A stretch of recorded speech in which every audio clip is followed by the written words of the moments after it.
What is the boldest thing you've seen someone do to greatly lower their cost of living? Do you think he did it to lower his cost of living? That a guy I worked with was sleeping in the woods behind the place we worked at. No tent. Just a sleeping bag and a tarp. He would sneak into the building really early and use the showers in the mornings he worked. Don't know why he didn't sleep in his car in the parking lot. We later found out the guy had untreated mental illness. He was paranoid about the banks would cash his entire check and hide any unspent money in his underwear, socks and shoes, and that he was going to be locked into his apartment and in prison forever. My best friend divorced his spendaholic wife who had gotten them into over $50,000 of credit card debt and wanted to take out the second mortgage on the house to buy herself another car. He ended up with half the debt, of course, but he moved in with his sister and dug himself out after 4 years. He lives alone now and is the most careful person with money I've ever seen. She's being supported by her parents who have her on a strict budget. She's almost 50 now. I shudder to think what will happen when they pass and she inherits. I got sick of paying rent, so I bought an RV and remodeled it to be a perfect bachelor pad.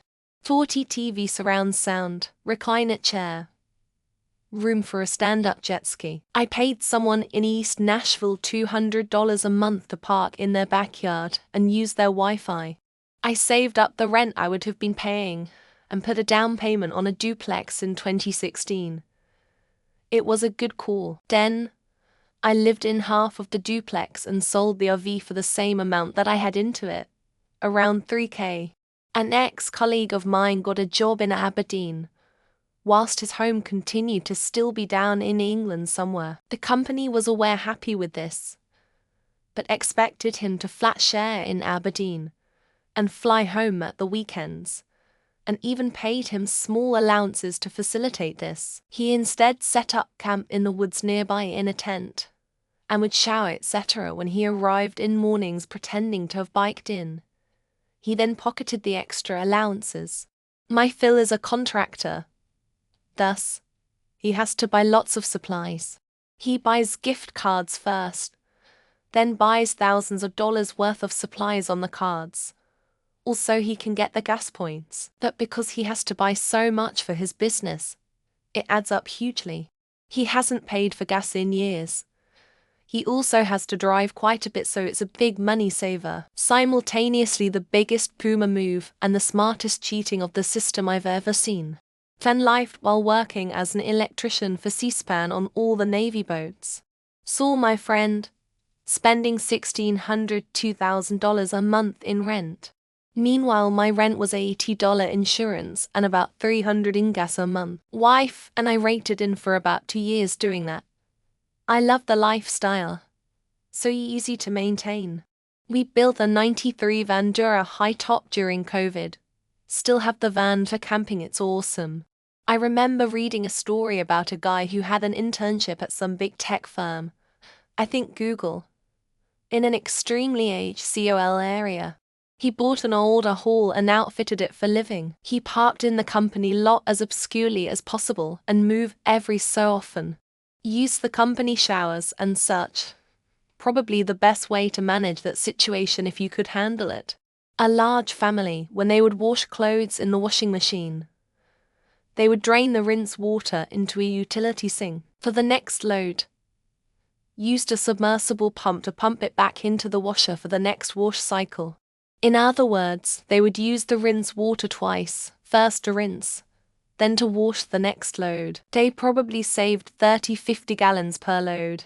College professor and his wife lived in a tent while he built a house. Because he taught full-time and was working on his PhD, it took many years to build a house in the tropics, full of venomous insects and snakes. But that's the only way they could afford the house they wanted, was to not pay rent for a few years and to build it by his own hands.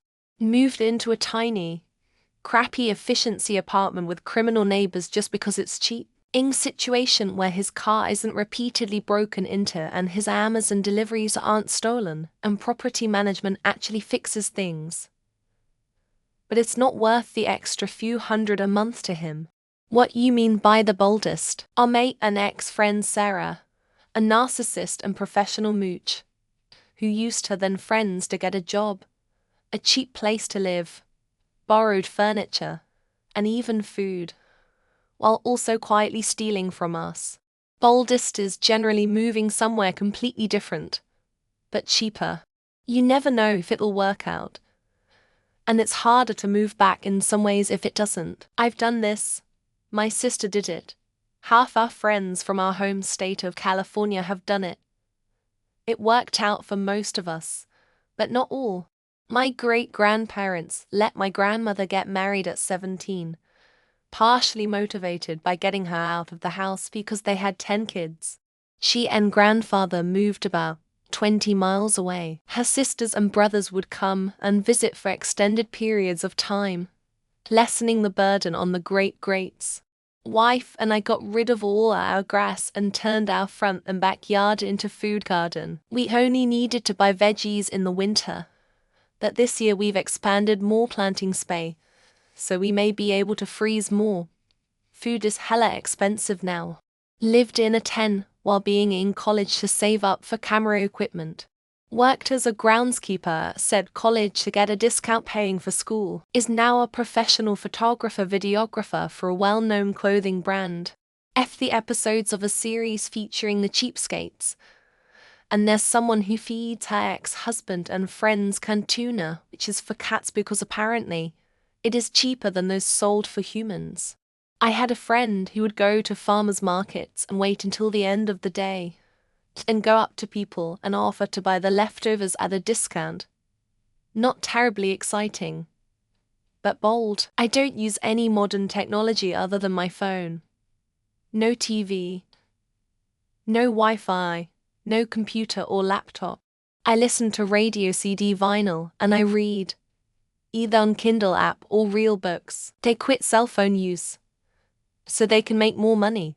Then this effectively lowered their living costs because they are gaining more money instead. As a student, I paid for drinks with piles and piles of pennies I'd accrued. I may have upset a barman and an entire queue, but free drinks. Kinda. My neighbors stole my electricity. I was away for a week.